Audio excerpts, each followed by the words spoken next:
You fool! Warren is dead.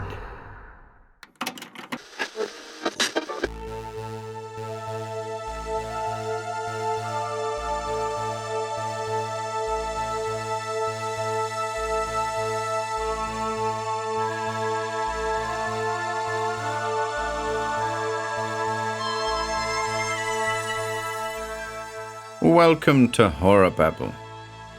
The Dark Eidolon is a Zothique Cycle story by Clark Ashton Smith, first published in the January 1935 edition of Weird Tales.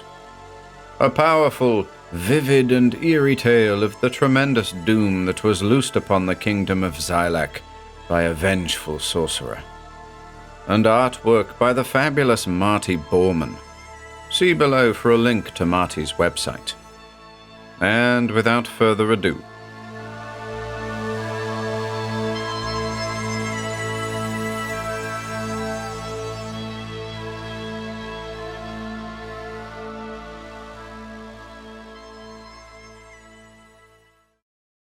The Dark Eidolon by Clark Ashton Smith.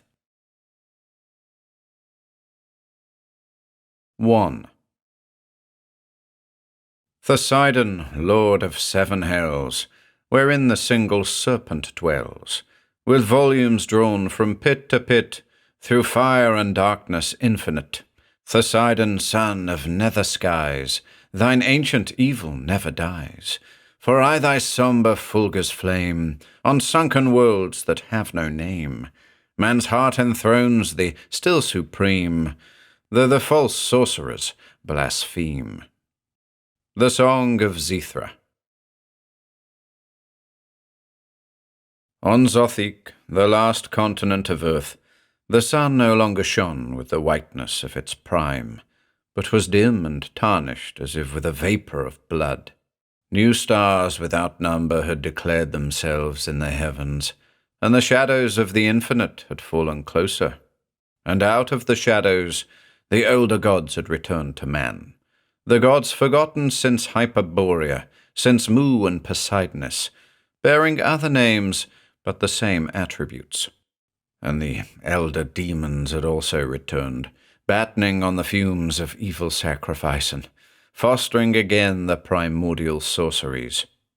Many were the necromancers and magicians of Zothique, and the infamy and marvel of their doings were legended everywhere in the latter days. But among them all, there was none greater than Namira, who imposed his black yoke on the cities of Xylac, and later, in a proud delirium, deemed himself the veritable peer of Poseidon, lord of evil. Namira had built his abode in Umau, the chief town of Xylac, to which he came from the desert realm of Tassoon, with the dark renown of his thaumaturgies like a cloud of desert storm behind him. And no man knew that in coming to Umau he returned to the city of his birth, for all deemed him a native of Tassoon.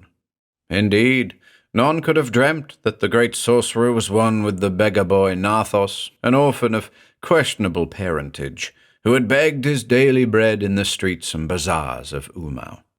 Wretchedly had he lived, alone and despised, and a hatred of the cruel opulent city grew in his heart like a smothered flame that feeds in secret, biding the time when it shall become a conflagration, consuming all things.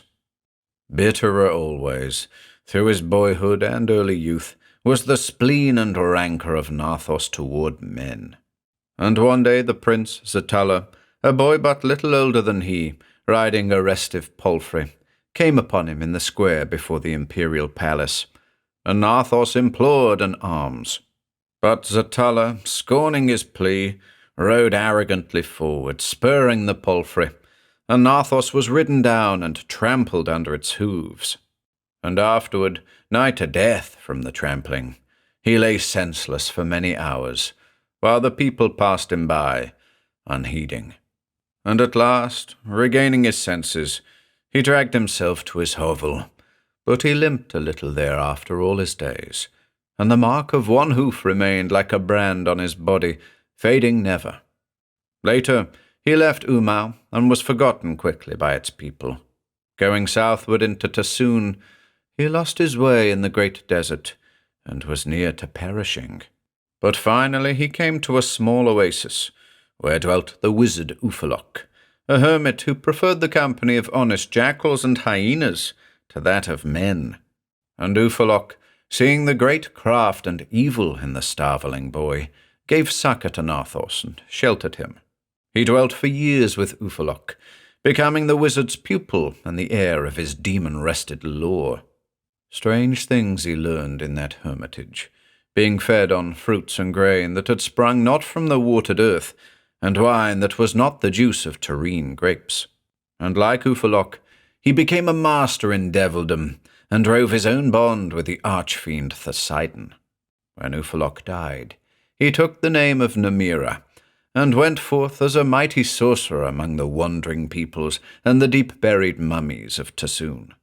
But never could he forget the miseries of his boyhood in Umau, and the wrong he had endured from Zatala, and year by year he spun over in his thoughts the black web of revenge. And his fame grew ever darker and vaster, and men feared him in remote lands beyond Tassoon. With bated whispers they spoke of his deeds in the cities of Euros and Zulbaser, the abode of the ghoulish deity Mordigian. And long before the coming of Namira himself, the people of Umau knew him as a fabled scourge that was direr than Simoom or pestilence. Now, in the years that followed the going forth of the boy Narthos from Umau, Poseidon, the father of Prince Zatala, was slain by the sting of a small adder that had crept into his bed for warmth on an autumn night. Some said that the adder had been purveyed by Zatala, but this was a thing that no man could verily affirm. After the death of Poseidon, Zatala, being his only son, was emperor of Xylac, and ruled evilly from his throne in Umau. Indolent he was and tyrannic, and full of strange luxuries and cruelties, but the people, who were also evil, acclaimed him in his turpitude.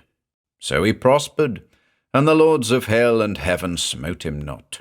And the red suns and ashen moons went westward over Xylac, falling into that seldom-voyaged sea, which, if the mariners' tales were true, poured evermore like a swiftening river past the infamous Isle of Nart, and fell in a world-wide cataract upon nether space from the far, sheer edge of earth. Grosser still he grew, and his sins were as over-swollen fruits that ripen above a deep abyss. But the winds of time blew softly, and the fruits fell not. And Zatala laughed amid his fools and his eunuchs and his lemons, and the tale of his luxuries was borne afar, and was told by dim outland peoples as a twin marvel with the bruited necromancies of Namira. It came to pass, in the year of the hyena and the month of the star canicule, that a great feast was given by Zatala to the inhabitants of Umau. Meats that had been cooked in exotic spices from Sotar, Isle of the East, were spread everywhere, and the ardent wines of Euros and Xylac, filled as with subterranean fires, were poured inexhaustibly from huge urns for all. The wines awoke a furious mirth and a royal madness, and afterward they brought a slumber no less profound than the lethe of the tomb. And one by one, as they drank, the revellers fell down in the streets, the houses, and gardens, as if a plague had struck them, and Zatala slept in his banquet hall of gold and ebony, with his odalisques and chamberlains about him. So in all Umau there was no man or woman wakeful at the hour when Sirius began to fall toward the west. Thus it was that none saw or heard the coming of Namira. But awakening heavily in the latter forenoon, the Emperor Zatala heard a confused babble, a troublous clamour of voices from such of his eunuchs and women as had awakened before him. Inquiring the cause, he was told that a strange prodigy had occurred during the night, but, being still bemused with wine and slumber, he comprehended little enough of its nature, till his favourite concubine, Obexa, led him to the eastern portico of the palace, from which he could behold the marvel with his own eyes. Now the palace stood alone at the centre of Umau, and to north, west, and south, for wide intervals of distance, there stretched the imperial gardens full of superbly arching palms and loftily spiring fountains. But to eastward was a broad open area, used as a sort of common between the palace and the mansions of high optimates. And in this space, which had lain wholly vacant at eve, a building towered colossal and lordly beneath the full-risen sun, with domes like monstrous fungi of stone that had come up in the night. And the domes, rearing level with those of Zatala, were builded of death-white marble, and the huge facade, with multi-columned porticos and deep balconies, was wrought in alternate zones of night-black onyx and porphyry hued as with dragon's blood. And Zatala swore lewdly, calling with hoarse blasphemies on the gods and devils of Xylac. And great was his dumbfoundment, deeming the marvel a work of wizardry. The women gathered about him, crying out with shrill cries of awe and terror. And more of his courtiers, awakening, came to swell the hubbub, and the fat castrados didded in their cloth of gold like immense black jellies in golden basins. But Zatala, mindful of his dominion as emperor of all Xylac, sought to conceal his own trepidation, saying, "Now who is this that has presumed to enter Umau like a jackal in the dark, and has made his impious den in proximity and counterview with my palace? Go forth and inquire the miscreant's name, but ere you go, instruct the imperial headsman to make sharp his double-handed sword." Then, fearing the emperor's wrath if they tarried, certain of the chamberlains went forth unwillingly, and approached the portals of the strange edifice. It seemed that the portals were deserted till they drew near, and then on the threshold there appeared a titanic skeleton, taller than any man of earth, and it strode forward to meet them with ell-long strides. The skeleton was swathed in a loincloth of scarlet silk with a buckle of jet, and it wore a black turban, starred with diamonds, whose topmost foldings nearly touched the lofty lintel. Eyes like flickering marsh fires burned in its deep eye sockets, and a blackened tongue like that of a long-dead man protruded between its teeth, but otherwise it was clean of flesh, and the bones glittered whitely in the sun as it came onward. The chamberlains were mute before it, and there was no sound except the golden creaking of their girdles, the shrill rustling of their silks as they shook and trembled, and the foot bones of the skeleton clicked sharply on the pavement of black onyx as it paused, and the putrefying tongue began to quiver between its teeth, and it uttered these words in an unctuous, nauseous voice. "Return, and tell the Emperor Zatala that Namira, seer and magician, has come to dwell beside him." Hearing the skeleton speak as if it had been a living man, and hearing the dread name of Namira as men hear the tocsin of doom in some fallen city, the chamberlains could stand before it no longer, and they fled with ungainly swiftness, and bore the message to Zatala. Now, learning who it was that had come to neighbor with him in Umau, the emperor's wrath died out like a feeble and blustering flame on which the wind of darkness is blown, and the vinous purple of his cheeks was mottled with a strange pallor, and he said nothing, but his lips mumbled loosely as if in prayer or malediction. And the news of Namira's coming passed like the flight of evil night-birds through all the palace and throughout the city, leaving a noisome terror that abode in Umau thereafter till the end. For Namira, through the black renown of his thaumaturgies and the frightful entities who served him, had become a power that no secular sovereign dared dispute, and men feared him everywhere, even as they feared the gigantic shadowy lords of hell and of outer space. And in Umau, people said that he had come on the desert wind from Tassoon with his underlings, even as the pestilence comes, and had reared his house in an hour with the aid of devils, besides Zatala's palace. And they said that the foundations of the house were laid on the adamantine cope of hell, and in its floors were pits at whose bottom burned the nether fires, or stars could be seen, as they passed under in lowermost night. And the followers of Namira were the dead of strange kingdoms, the demons of sky and earth and the abyss, and mad, impious hybrid things that the sorcerer himself had created from forbidden unions. Men shunned the neighborhood of his lordly house, and in the palace of Zatala few cared to approach the windows and balconies that gave thereon. And the emperor himself spoke not of Namira, pretending to ignore the intruder, and the women of the harem babbled evermore with an evil gossip concerning Namira and his concubines. But the sorcerer himself was not beheld by the people of the city, though some believed that he walked forth at will, clad with invisibility. His servitors likewise were not seen, but a howling as of the damned was sometimes heard to issue from his portals, and sometimes there came a stony cachinnation, as if some adamantine image had laughed aloud, and sometimes there was a chuckling like the sound of shattered ice in a frozen hell. Dim shadows moved in the porticos when there was neither sunlight nor lamp to cast them, and red, eerie lights appeared and vanished in the windows at eve, like a blinking of demoniac eyes. And slowly the ember-coloured suns went over Xylac, and were quenched in far seas, and the ashy moons were blackened as they fell nightly toward the hidden gulf. Then, seeing that the wizard had wrought no open evil, and that none had endured palpable harm from his presence, the people took heart, and Zatala drank deeply and feasted in oblivious luxury as before, and Dark Eidolon, prince of all turpitudes, was the true but never acknowledged lord of Xylac.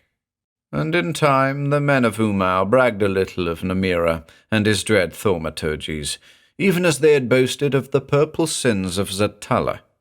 But Namira, still unbeheld by living men and living women, sat in the inner halls of that house which his devils had reared for him, and spun over and over in his thoughts the black web of revenge. And in all Umau there was none, even among his fellow beggars, who recalled the beggar boy Narthos, and the wrong done by Zatala to Narthos in old time was the least of those cruelties which the emperor had forgotten.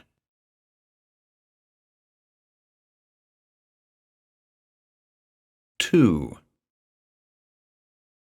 Now, when the fears of Zatala were somewhat lulled, and his women gossiped less often of the neighbouring wizard, there occurred a new wonder and a fresh terror. For, sitting one eve at his banquet table with his courtiers about him, the emperor heard a noise as of myriad iron-shod hooves that came trampling through the palace gardens. And the courtiers also heard the sound, and were startled amid their mounting drunkenness, and the emperor was angered, and he sent certain of his guards to examine into the cause of the trampling. But peering forth upon the moonbright lawns and parterres, the guards beheld no visible shape, though the loud sounds of trampling still went to and fro. It seemed as if a rout of wild stallions passed and repassed before the facade of the palace with tumultuous gallopings and capricoles, and a fear came upon the guards as they looked and listened, and they dared not venture forth, but returned to Zatala. And the emperor himself grew sober when he heard their tale, and he went forth with high blusterings to view the prodigy. And all night the unseen hooves rang out sonorously on the pavements of onyx, and ran with deep thuddings over the grasses and flowers. The palm fronds waved on the windless air as if parted by racing steeds, and visibly the tall-stemmed lilies and broad-petalled exotic blossoms were trodden under. And rage and terror nested together in Zatala's heart as he stood in a balcony above the garden, hearing the spectral tumult, and beholding the harm done to his rarest flower-beds. The women, the courtiers and eunuchs cowered behind him, and there was no slumber for any occupant of the palace. But toward dawn the clamour of hooves departed, going toward Namira's house. When the dawn was full grown above Umau, the emperor walked forth with his guards about him, and saw that the crushed grasses and broken-down stems were blackened as if by fire, where the hooves had fallen. Plainly were the marks imprinted, like the tracks of a great company of horses, in all the lawns and parterres, but they ceased at the verge of the gardens. And though everyone believed that the visitation had come from Namira, there was no proof of this in the grounds that fronted the sorcerer's abode, for here the turf was untrodden. "A pox upon Namira, if he has done this," cried Zatala. "For what harm have I ever done to him?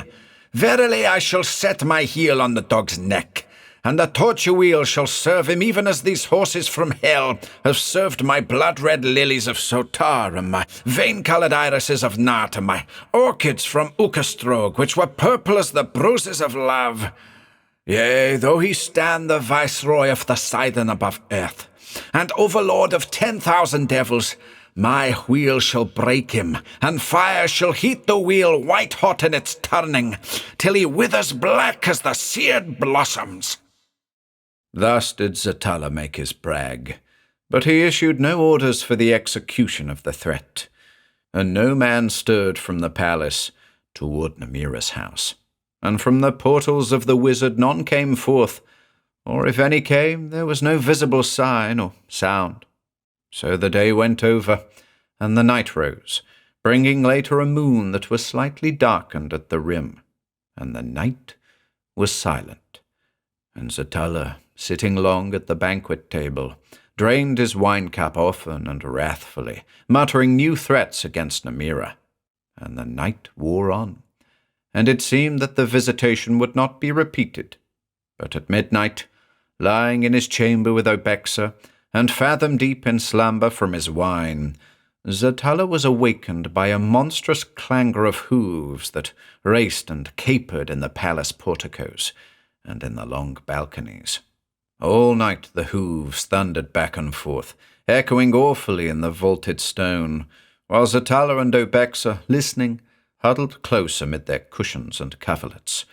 And all the occupants of the palace, wakeful and fearful, heard the noise, but stirred not from their chambers. A little before dawn the hooves departed suddenly, and afterward, by day, their marks were found on the marble flags of the porches and balconies, and the marks were countless, deep-graven, and black as if branded there by flame.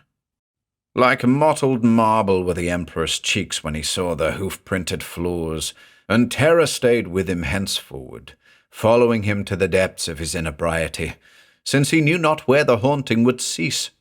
His women murmured, and some wished to flee from Umau, and it seemed that the revels of the day and the evening were shadowed by ill wings that left their umbrage in the yellow wine and bedimmed the aureate lamps. And again, toward midnight, the slumber of Zatala was broken by the hooves, which came galloping and pacing on the palace roof and through all the corridors and halls. Thereafter, till dawn, the hooves filled the palace with their iron clatterings, and they rang hollowly on the topmost domes, as if the coursers of gods had trodden there, passing from heaven to heaven in tumultuous cavalcade. Zatala and Obexa, lying together while the terrible hooves went to and fro in the hall outside their chamber, had no heart or thought for sin, nor could they find any comfort in their nearness. In the grey hour before dawn, they heard a great thundering high on the barred brazen door of the room, as if some mighty stallion, rearing, had drummed there with his forefeet. And soon after this, the hooves went away, leaving a silence like an interlude in some gathering storm of doom. Later, the marks of the hooves were found everywhere in the halls, marring the bright mosaics. Black holes were burnt in the golden-threaded rugs and the rugs of silver and scarlet, and the high white domes were pitted poxwise with the marks, and far up on the brazen door of Zatala's chamber the prints of a horse's forefeet were incised deeply. Now, in Umau and throughout Xylac, the tale of this haunting became known, and the thing was deemed an ominous prodigy, though people differed in their interpretations. Some held that the sending came from Namira, and was meant as a token of his supremacy above all kings and emperors, and some thought that it came from a new wizard who had risen in Tinarath, far to the east, and who wished to supplant Namira. And the priests of the gods of Xylac held that their various deities had dispatched the haunting as a sign that more sacrifices were required in the temples. Then, in his hall of audience, whose floor of sard and jasper had been grievously pocked by the unseen hooves, Zothique called together many priests and magicians and soothsayers, and asked them to declare the cause of the sending, and devise a mode of exorcism. But seeing that there was no agreement among them, Zothique provided the several priestly sects with the wherewithal of sacrifice to their sundry gods, and sent them away, and the wizards and prophets, under threat of decapitation if they refused, were enjoined to visit Namira in his mansion of sorcery, and learn his will, if haply the sending were his, and not the work of another. Loath were the wizards and the soothsayers, fearing Namira, and caring not to intrude upon the frightful mysteries of his obscure mansion. But the swordsmen of the emperor drave them forth, lifting great crescent blades against them when they tarried. So, one by one, in a straggling order, the delegation went toward Namira's portals and vanished into the devil-builded house.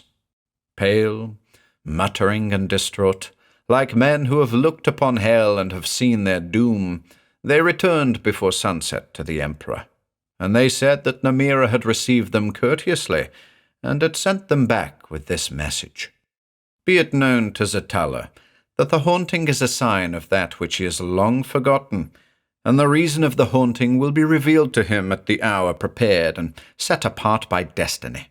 And the hour draws near, for Namira bids the emperor and all his court to a great feast on the afternoon of the morrow. Having delivered this message, to the wonder and consternation of Zothique, the delegation begged his leave to depart, and though the emperor questioned them minutely, they seemed unwilling to relate the circumstances of their visit to Namira, nor would they describe the sorcerer's fabled house, except in a vague manner, each contradicting the other as to what he had seen. So, after a little, Zothique bade them go, and when they had gone, he sat musing for a long while on the invitation of Namira, which was a thing that he cared not to accept, but feared to decline.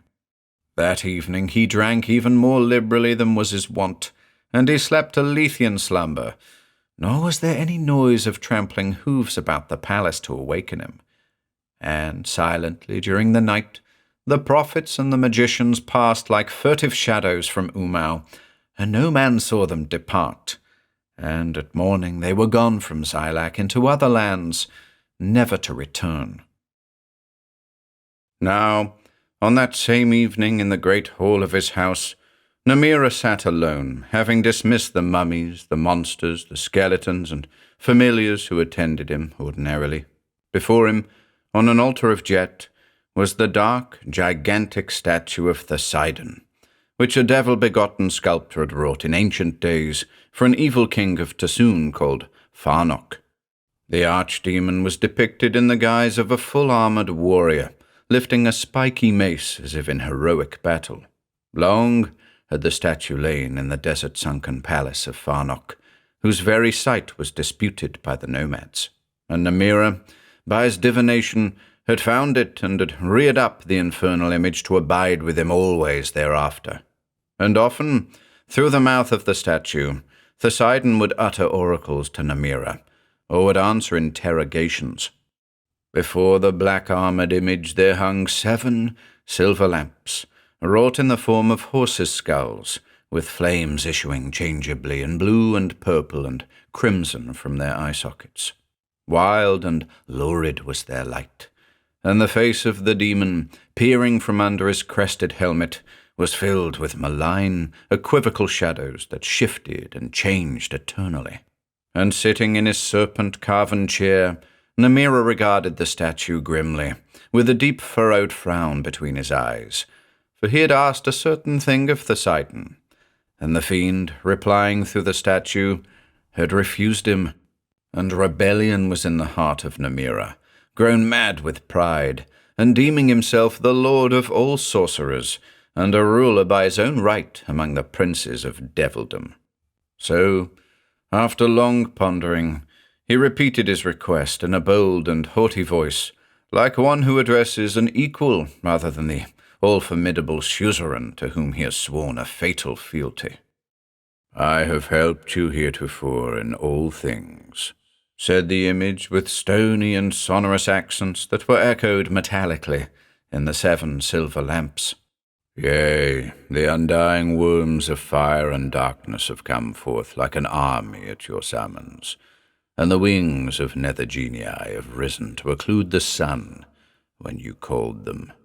But verily, I will not aid you in this vengeance you have planned, for the Emperor Zothique has done me no wrong, and has served me well, though unwittingly, and the people of Xylac, by reason of their turpitudes, are not the least of my terrestrial worshippers. Therefore, Namira, it were well for you to live in peace with Zothique, and well to forget this olden wrong that was done to the beggar boy Nathos. For the ways of destiny are strange, and the workings of its laws are sometimes hidden. And truly, if the hooves of Zothique's palfrey had not spurned you and trodden you under, your life had been otherwise, and the name and renown of Namira had still slept in oblivion as a dream undreamed. Yea, you would tarry still as a beggar in Umau, content with a beggar's guerdon, and would never have fared forth to become the pupil of the wise and learned Ufaloc, and I, Poseidon, would have lost the lordliest of all necromancers who have accepted my service and my bond. Think well, Namira, and ponder these matters, for both of us, it would seem, are indebted to Zothique in all gratitude for the trampling that he gave you." "Yea, there is a debt," Namira growled implacably, "and truly I will pay the debt tomorrow, even as I have planned. There are those who will aid me, those who will answer my summoning in your despite." "It is an ill thing to affront me," said the image after an interval, "and also it is not well to call upon those that you designate. However, I perceive clearly that such is your intent. You are proud and stubborn and revengeful. Do then as you will, but blame me not for the outcome." So, after this, there was silence in the hall where Namira sate before the Eidolon, and the flames burned darkly, with changeable colours in the skull-shapen lamps, and the shadows fled and returned, unresting, on the face of the statue and the face of Namira. Then, toward midnight, the necromancer rose and went upward by many spiral stairs to a high dome of his house, in which was a single small round window that looked forth on the constellations. The window was set in the top of the dome, but Namira had contrived, by means of his magic, that one entering by the last spiral of the stairs would suddenly seem to descend rather than climb, and, reaching the final step, would peer downward through the window, while stars passed under him in a giddying gulf. There, kneeling, Namira touched a secret spring in the marble, and the circular pane slid back without sound. Then, lying prone on the curved interior of the dome, with his face over the abyss, and his long beard trailing stiffly into space, he whispered a pre-human rune, and held speech with certain entities who belonged neither to hell nor the mundane elements, and were more fearsome to invoke than the infernal genii or the devils of earth, air, water, and flame. With them he made his compact, defying Poseidon's will, while the air curled about him with their voices, and rime gathered palely on his sable beard from the cold that was wrought by their breathing as they leaned earthward. Laggard and loath was the awakening of Zothique from his wine, and quickly, ere he opened his eyes, the daylight was poisoned for him by the thought of that invitation which he feared to accept or decline. But he spoke to Obexa, saying, "Who, after all, is this wizardly dog that I should obey his summons like a beggar called in from the street by some haughty lord?" Obexa, a golden-skinned and oblique-eyed girl from Ukastrog, Isle of the Torturers, eyed the Emperor subtly, and said, "O Zatala, it is yours to accept or refuse as you deem fitting. And truly it is a small matter for the Lord of Umau and all Xylac, whether to go or stay, since naught can impugn your sovereignty. Therefore, were it not as well to go?" For Obexa, though fearful of the wizard, was curious regarding that devil-builded house of which so little was known, and likewise, in the manner of women, she wished to behold the famed Namira, whose mien and appearance were still but a far-brought legend in Umau. "There is something in what you say," admitted Zatala. "But an emperor in his conduct must always consider the public good, and there are matters of state involved which a woman can scarcely be expected to understand." So, later in the forenoon, after an ample and well-irrigated breakfast, he called his chamberlains and courtiers about him and took counsel with them, and some advised him to ignore the invitation of Namira, and others held that the invitation should be accepted, lest a graver evil than the trampling of ghostly hooves should be sent upon the palace and the city. Then Zatala called the many priesthoods before him in a body, and sought to resummon those wizards and soothsayers who had fled privily in the night. Among all the latter, there was none who answered the crying of his name through Umau, and this aroused a certain wonder. But the priests came in greater number than before, and thronged the hall of audience so that the paunches of the foremost were straightened against the imperial dais, and the buttocks of the hindmost were flattened on the rear walls and pillars. And Zatala debated with them the matter of acceptance or refusal, and the priests argued, as before, that Namira was nowise concerned with the sending, and his invitation, they said, portended no harm nor bale to the emperor, and it was plain, from the terms of the message, that an oracle would be imparted to Zatala by the wizard. And this oracle, if Namira were a true archimage, would confirm their own holy wisdom and re-establish the divine source of the sending, and the gods of Xylac would again be glorified. Then, having heard the pronouncement of the priests, the emperor instructed his treasurers to load them down with new offerings, and, calling anxiously upon Zatala and all his household the vicarious blessings of their several gods, the priests departed. And the day wore on, and the sun passed its meridian, falling slowly beyond Umau through the spaces of afternoon that were floored with sea-ending deserts. And still Zatala was irresolute, and he called his wine-bearers, bidding them pour for him the strongest and most magistral of their vintages. But in the wine he found neither certitude nor decision. Sitting still on his throne in the hall of audience, he heard, toward middle afternoon, a mighty and clamorous outcry that arose at the palace portals. There were deep wailings of men, and the shrillings of eunuchs and women, as if terror passed from tongue to tongue, invading the halls and apartments. And the fearful clamour spread throughout all the palace, and Zatala, rousing from the lethargy of wine, was about to send his attendants to inquire the cause. Then, into the hall there filed an array of tall mummies, clad in royal cerements of purple and scarlet, and wearing gold crowns on their withered craniums. And after them, like servitors, came gigantic skeletons who wore loincloths of naccaret orange, and about whose upper skulls from brow to crown live serpents of banded saffron and ebon had wrapped themselves for headdresses. And the mummies bowed before Zatala, saying with thin, sear voices, "We, who were kings of the wide realm of Tassoon aforetime, have been sent as a guard of honor for the Emperor Zatala, to attend him as is befitting when he goes forth to the feast prepared by Namira." Then, with dry clickings of their teeth and whistlings as of air through screens of fretted ivory, the skeleton spoke. "We, who were giant warriors of a race forgotten, have also been sent by Namira, so that the Emperor's household, following him to the feast, should be guarded from all peril, and should fare forth in such pageantry as is meet and proper." Witnessing these prodigies, the wine-bearers and other attendants cowered about the imperial dais or hid behind the pillars, while Zothique, with pupils swimming starkly in a bloodshot white, with face bloated and ghastly pale, sat frozen on his throne and could utter no word in reply to the ministers of Namira.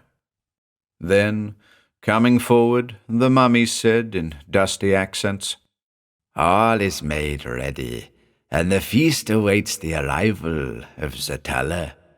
And the cerements of the mummy stirred and fell open at the bosom, and small rodent monsters, brown as bitumen, eyed as with accursed rubies, reared forth from the eaten hearts of the mummies like rats from their holes, and chittered shrilly in human speech, repeating the words.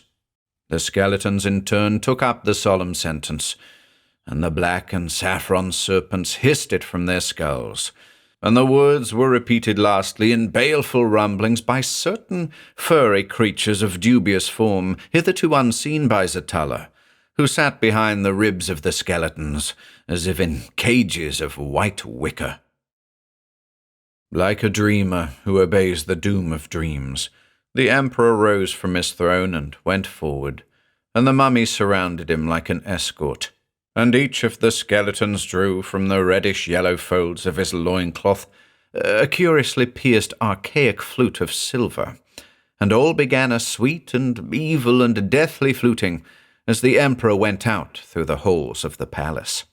A fatal spell was in the music, for the chamberlains, the women, the guards, the eunuchs, and all members of Zothique's household, even to the cooks and scullions, were drawn like a procession of night-walkers from the rooms and alcoves in which they had vainly hidden themselves, and, marshalled by the flutists, they followed after Zothique.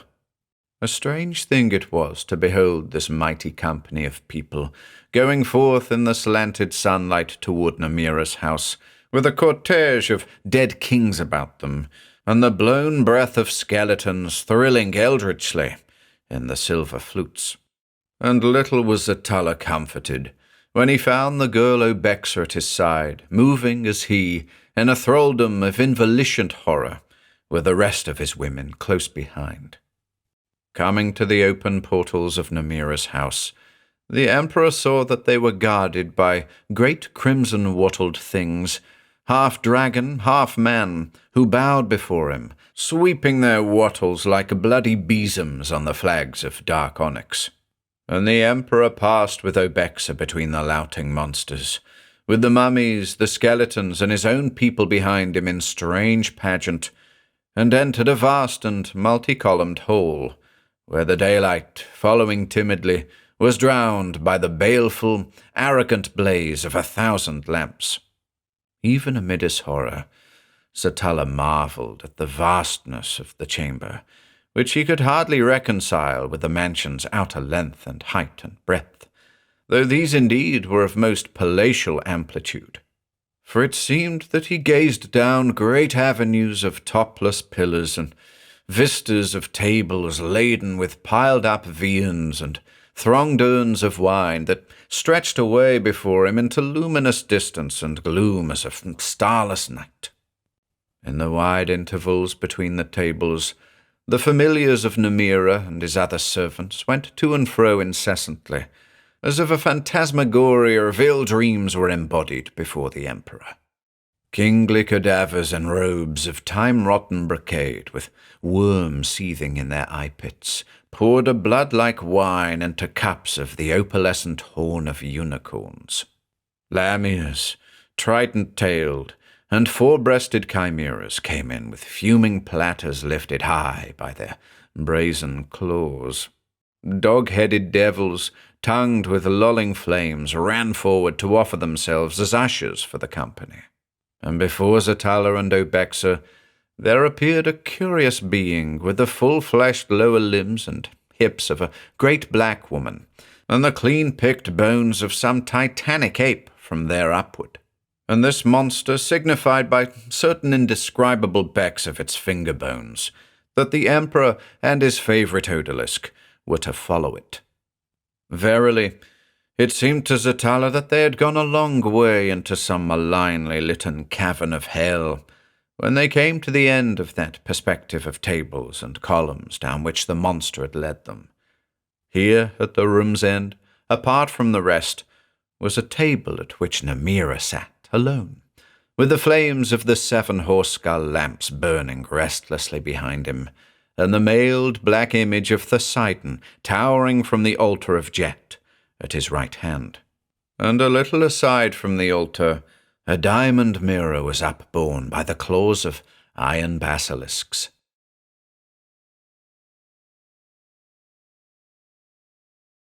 Three. Namira rose to greet them, observing a solemn and funereal courtesy. His eyes were bleak and cold as distant stars in the hollows wrought by strange, fearful vigils. His lips were like a pale red seal on a shut parchment of doom. His beard flowed stiffly in black anointed banded locks across the bosom of his vermilion robe, like a mass of straight black serpents. Zothique felt the blood pause and thicken about his heart, as if congealing into ice, and Obexa, peering beneath lowered lids, was abashed and frightened by the visible horror that invested this man and hung upon him even as royalty upon a king. But amid her fear, she found room to wonder what manner of man he was in his intercourse with women. "I bid you welcome, O Zothique, to such hospitality as is mine to offer," said Namira, with the iron ringing of some hidden mortuary bell deep down in his hollow voice. "Prithee, be seated at my table." Zothique saw that a chair of ebony had been placed for him opposite Namira, and another chair, less stately and imperial, had been placed at the left hand for Obexa, and the twain seated themselves, and Zothique saw that his people were sitting likewise at other tables throughout the huge hall, with the frightful servitors of Namira waiting upon them busily, like devils attending the damned. Then Zothique perceived that a dark and corpse-like hand was pouring wine for him in a crystal cup, and upon the hand was the signet ring of the emperors of Xylac, set with a monstrous fire opal in the mouth of a golden bat, even such a ring as Zothique himself wore perpetually on his index finger. And, turning, he beheld at his right hand a figure that bore the likeness of his father, Poseidon, after the poison of the adder, spreading through all his limbs, had left behind it the purple bloating of death. And Zothique, who had caused the adder to be placed in the bed of Poseidon, cowered in his seat and trembled with a guilty fear. And the thing that wore the similitude of Poseidon, whether corpse or ghost or an image wrought by Namira's enchantment, came and went at Zothique's elbow, waiting upon him with stark, black, swollen fingers that never fumbled. Horribly he was aware of its bulging, unregarding eyes, and its livid purple mouth that was locked in a rigour of mortal silence, and the spotted adder that peered at intervals with chill orbs from its heavy folded sleeve as it leaned beside him to replenish his cup or to serve him with meat. And dimly, through the icy mist of his terror, the Emperor beheld the shadowy armoured shape like a moving replica of the still, grim statue of Poseidon, which Namira had reared up in his blasphemy to perform the same office for himself. And vaguely, without comprehension, he saw the dreadful ministrant that hovered beside Obexa, a flayed and eyeless corpse in the image of her first lover, a boy from Sintram who had been cast ashore in shipwreck on the Isle of the Torturers. There, Obexa had found him, lying beyond the ebbing wave, and reviving the boy, she had hidden him a while in a secret cave for her own pleasure, and had brought him food and drink. Later, wearying, she had betrayed him to the torturers, and had taken a new delight in the various pangs and ordeals inflicted upon him before death by that cruel, pernicious people. "Drink," said Namira, quaffing a strange wine that was red and dark as if with disastrous sunsets of lost years. And Zatala and Obexa drank the wine, feeling no warmth in their veins thereafter, but a chill as of hemlock mounting slowly toward the heart. "Verily, 'tis a good wine," said Namira, "and a proper one in which to toast the furthering of our acquaintance, for it was buried long ago with the royal dead, in amphorae of sombre jasper shapen like funeral urns, and my ghouls found it, whence they came to dig in Tassoon." Now it seemed that the tongue of Zatala froze in his mouth, as a mandrake freezes in the rime-bound soil of winter, and he found no reply to Namira's courtesy. "Prithee, make trial of this meat," quoth Namira, "for it is very choice, being the flesh of that boar which the torturers of Ukastrog are wont to pasture on the well-minced leavings of their wheels and racks.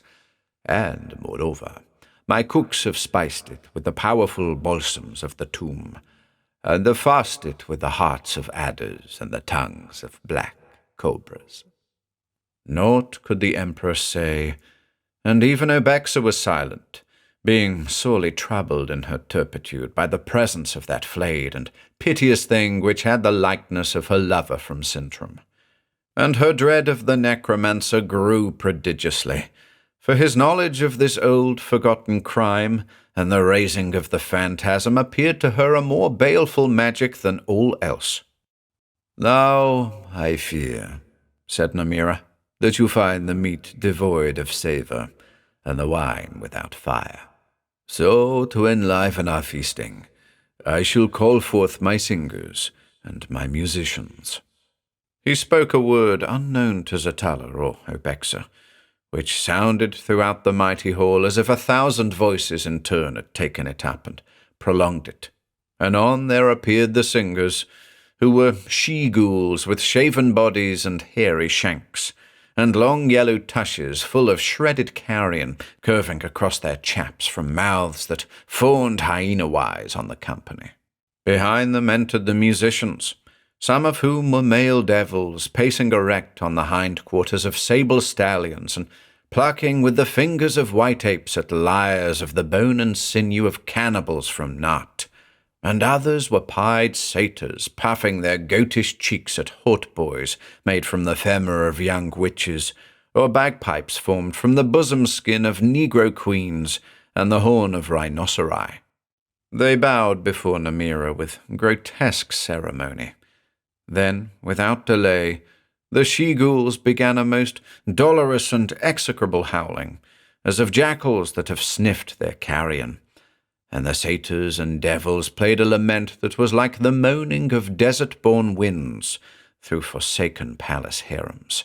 And Zatala shivered, for the singing filled his marrow with ice, and the music left in his heart a desolation as of empires fallen and trod under by the iron-shod hooves of time. Ever amid that evil music, he seemed to hear the sifting of sand across withered gardens, and the windy rustling of rotted silks upon couches of bygone luxury, and the hissing of coiled serpents from the low fasts of shattered columns. And the glory that had been Umau seemed to pass away like the blown pillars of the Simoom. "Now that was a brave tune," said Namira, when the music ceased and the she-ghouls no longer howled. "But verily I fear that you find my entertainment somewhat dull. Therefore my dancers shall dance for you." He turned toward the great hall, and described in the air an enigmatic sign with the fingers of his right hand. In answer to the sign, a hueless mist came down from the high roof, and hid the room like a fallen curtain for a brief interim. There was a babel of sounds, confused and muffled beyond the curtain, and a crying of voices faint as if with distance. Then, dreadfully, the vapour rolled away, and Zatala saw that the laden tables were gone. In the wide interspaces of the columns, his palace inmates, the chamberlains, the eunuchs, the courtiers and odalisks, and all the others, lay trussed with throngs on the floor, like so many fowls of gorgeous plumage. Above them, in time to a music made by the lyrists and flutists of the necromancer, a troop of skeletons pirouetted with light clickings of their toe bones, and a rout of mummies bounded stiffly, and others of Namira's creatures moved with monstrous caperings. To and fro they leapt on the bodies of the Emperor's people, in the paces of an evil saraband. At every step they grew taller and heavier, till the saltant mummies were as the mummies of Anakim, and the skeletons were boned like colossi. And louder the music rose, drowning the faint cries of Zatala's people, and huger still became the dancers, towering far into vaulted shadow among the vast columns, with thudding feet that wrought thunder in the room. And those whereon they danced were as grapes trampled for a vintage in autumn, and the floor ran deep with a sanguine must. As a man drowning in a noisome, night-bound fen, the Emperor heard the voice of Namira. "It would seem that my dances please you not. So now I shall present you a most royal spectacle. Arise and follow me, for the spectacle is one that requires an empire for its stage." Zatala and Obexa rose from their chairs in the fashion of night walkers, giving no backward glance at their ministering phantoms, or the hall where the dancers bounded. They followed Namira to an alcove beyond the altar of Poseidon. Thence, by the upward coiling stairways, they came at length to a broad, high balcony that faced Zatala's palace, and looked forth above the city roofs toward the bourne of sunset. It seemed that several hours had gone by in that hellish feasting and entertainment, for the day was near to its close, and the sun, which had fallen from sight behind the imperial palace, was barring the vast heavens with bloody rays. "Behold," said Namira, adding a strange vocable to which the stone of the edifice resounded like a beaten gong. The balcony pitched a little, and Zatala, looking over the balustrade, beheld the roofs of Umau lessen and sink beneath him. It seemed that the balcony flew skyward to a prodigious height, and he peered down across the domes of his own palace, upon the houses, the tilled fields and the desert beyond, and the huge sun brought low on the desert's verge. And Zatala grew giddy, and the chill airs of the upper heavens blew upon him. But Namira spoke another word, and the balcony ceased to ascend. "Look well," said the necromancer, "on the empire that was yours, but shall be yours no longer." Then, with arms outstretched toward the sunset, and the gulfs beyond the sunset, he called aloud the 12 names that were perdition to utter, and after them the tremendous invocation, Na pedambis devompra thangis furador avora gomon. Instantly, it seemed that great ebon clouds of thunder beetled against the sun. Lining the horizon, the clouds took the form of colossal monsters, with heads and members somewhat resembling those of stallions. Rearing terribly, they trod down the sun like an extinguished ember, and racing as in some hippodrome of titans, they rose higher and vaster, coming toward Umau. Deep, calamitous rumblings preceded them, and the earth shook visibly, till Zatala saw that these were not immaterial clouds, but actual living forms that had come forth to tread the world in macrocosmic vastness. Throwing their shadows for many leagues before them, the coursers charged as if devil-ridden into Xylac, and their feet descended like falling mountain crags upon far oases and towns of the outer waste. Like a many-turreted storm they came, and it seemed that the world sank gulfward, tilting beneath the weight. Still as a man enchanted into marble, Zatala stood and beheld the ruining that was wrought on his empire, and closer drew the gigantic stallions, racing with inconceivable speed, and louder was the thundering of their footfalls that now began to blot the green fields and fruited orchards lying for many miles to the west of Umau. And the shadow of the stallions climbed like an evil gloom of eclipse, till it covered Umau, and looking up, the Emperor saw their eyes halfway between earth and zenith, like baleful suns that glare down from soaring cumuli. Then, in the thickening gloom above that insupportable thunder, he heard the voice of Namira crying in mad triumph, "Know, Zothala, that I have called up the coursers of Thamogorgus, Lord of the Abyss, and the coursers will tread your empire down, even as your palfrey trod and trampled in former time a beggar boy named Nathos. And learn also that I, Namira, was that boy."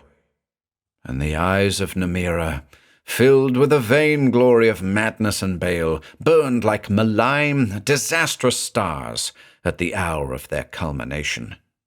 To Zothala, wholly mazed with the horror and tumult, the necromancer's words were no more than shrill, shrieked overtones of the tempest of doom, and he understood them not. Tremendously, with a rending of staunch-built roofs and an instant cleavage and crumbling down of mighty masonries, the hooves descended upon Umau. Fair temple domes were pashed like shells of the Haliotis, and haughty mansions were broken and stamped into the ground, even as gourds, and house by house the city was trampled flat with a crashing as of worlds beaten into chaos. Far below in the darkened streets, men and camels fled like scurrying gametes, but could not escape. And implacably the hooves rose and fell, till ruin was upon half the city, and night was over all. The palace of Zothala was trodden under, and now the forelegs of the coursers loomed level with Namira's balcony, and their heads towered awfully above. It seemed that they would rear and trample down the necromancer's house, but at that moment they parted to left and right, and a dolorous glimmering came from the low sunset. And the coursers went on, treading under them that portion of Umau which lay to the eastward. And Zothala and Obexa and Namira looked down on the city's fragments, as on a shard-strewn midden, and heard the cataclysmic clamour of the hooves departing toward eastern Xylac. "Now that was a goodly spectacle," quoth Namira. Then, turning to the Emperor, he added malignly, "Think not that I have done with thee, however, or that doom is yet consummate." It seemed that the balcony had fallen to its former elevation, which was still a lofty vantage above the sharded ruins, and Namira plucked the Emperor by the arm and led him from the balcony to an inner chamber, while Obexa followed mutely. The Emperor's heart was crushed within him by the trampling of such calamities, and despair weighed upon him like a foul incubus on the shoulders of a man lost in some land of accursed night.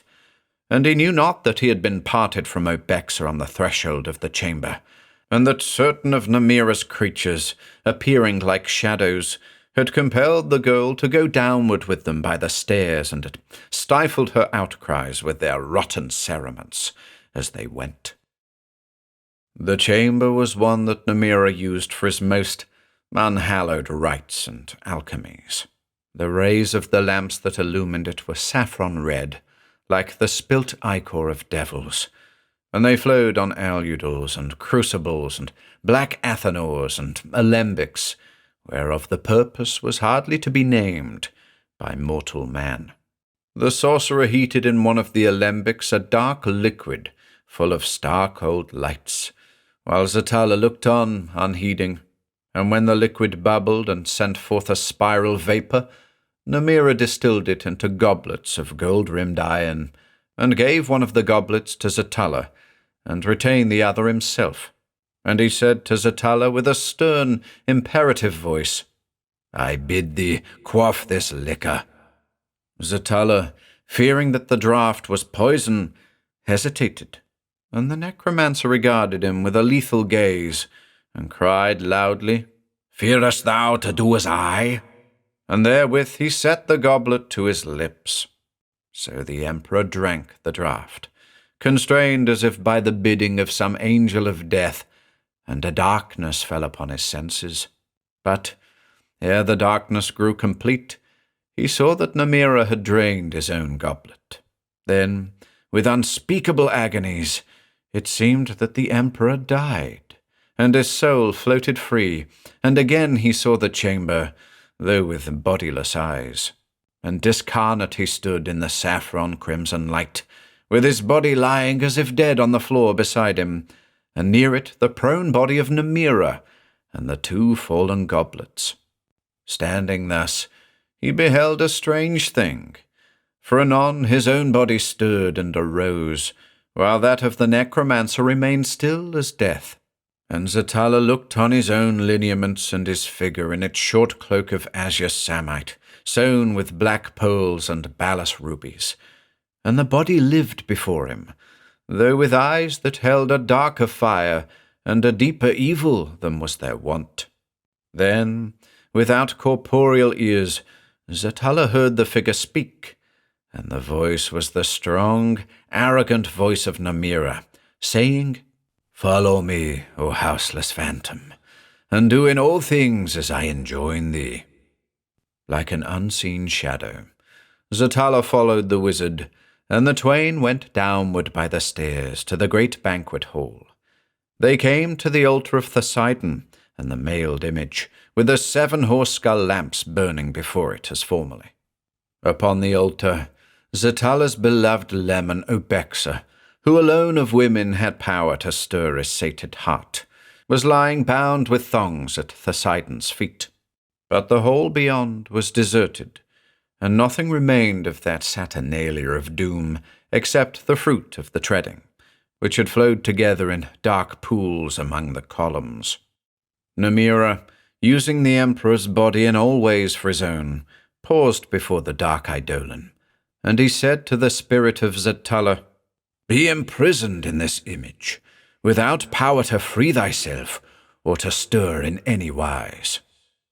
Being wholly obedient to the will of the necromancer, the soul of Zothique was embodied in the statue, and he felt its cold, gigantic armor about him like a straight sarcophagus, and he peered forth immovably from the bleak eyes that were overhung by its carven helmet.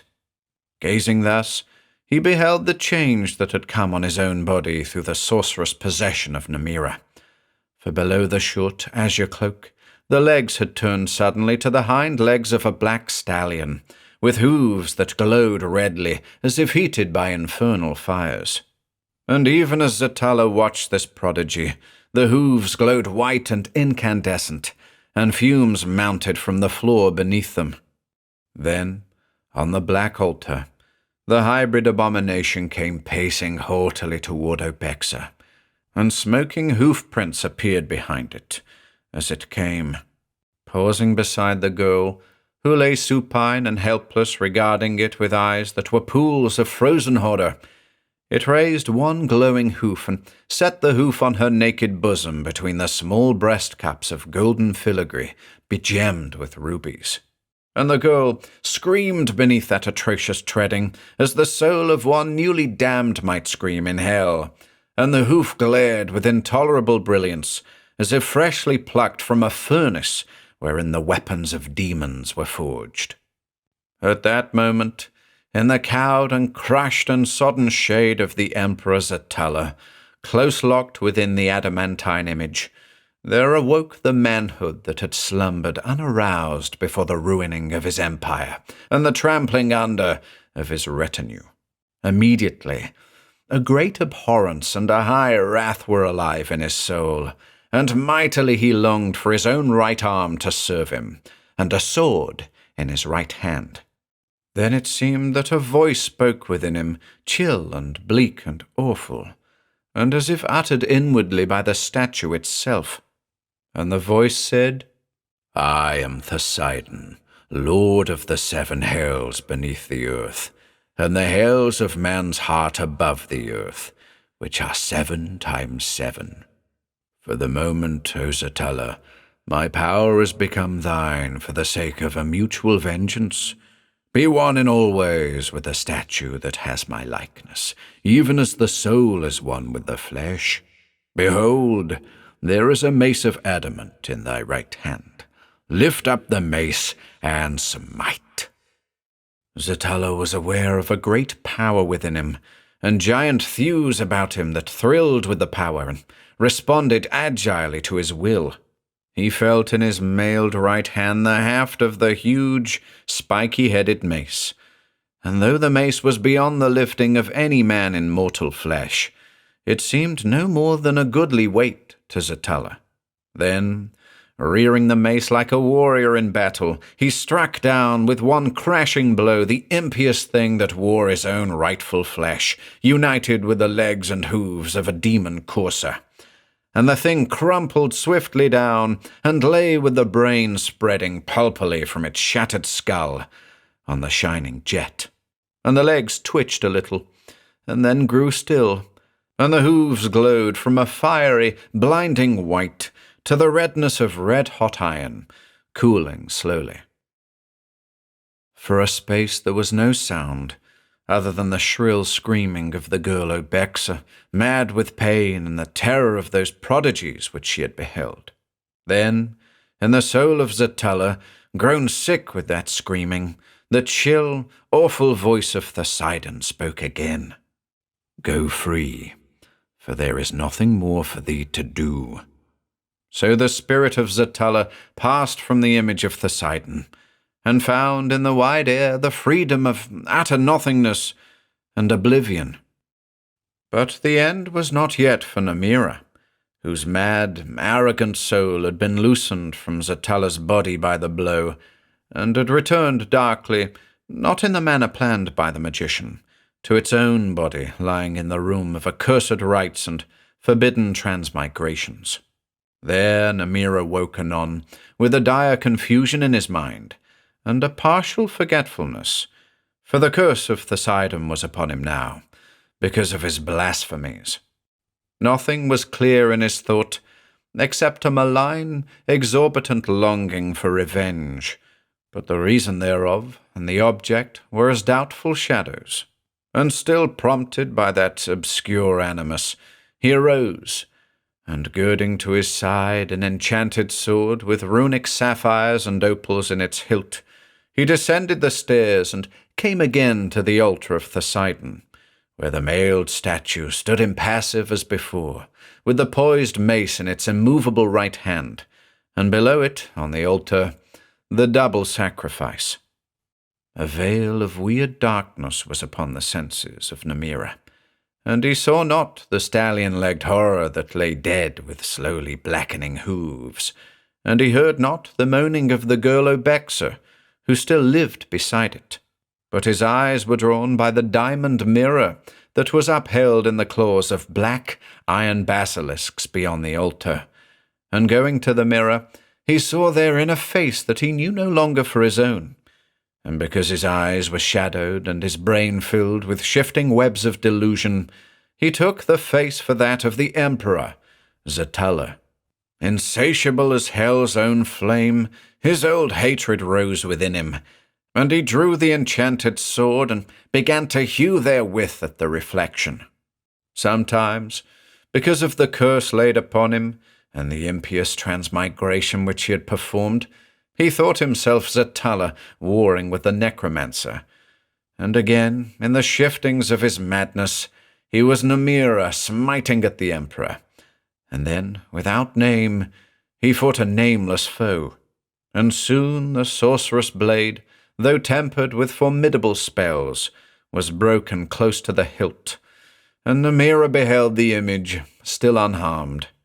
Then, howling aloud the half-forgotten runes of a most tremendous curse, made invalid through his forgettings, he hammered still with the heavy sword hilt on the mirror, till the runic sapphires and opals cracked in the hilt and fell away at his feet in little fragments. Obexa, dying on the altar, saw Namira battling with his image, and the spectacle moved her to mad laughter like the pealing of bells of ruined crystal. And above her laughter, and above the cursings of Nemira, there came anon like a rumbling of swift-risen storm the thunder made by the macrocosmic stallions of Thamagorgus, returning gulfward through Xylac over Umau to trample down the one house that they had spared aforetime.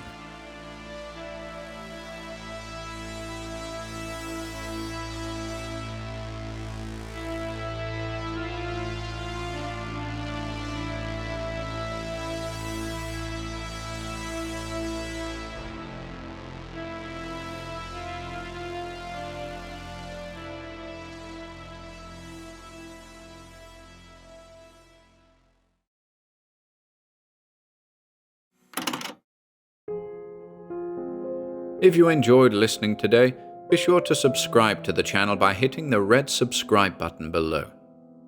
After doing so, click the bell icon next to the subscribe button to receive new content notifications. If you'd like to support our work and receive exclusive perks, consider becoming a channel member by clicking the join button below. To support us in other ways, see the video description for links to our Bandcamp and Patreon pages, our merch store over at Teespring, and further information relating to our releases on Audible, iTunes, and Spotify.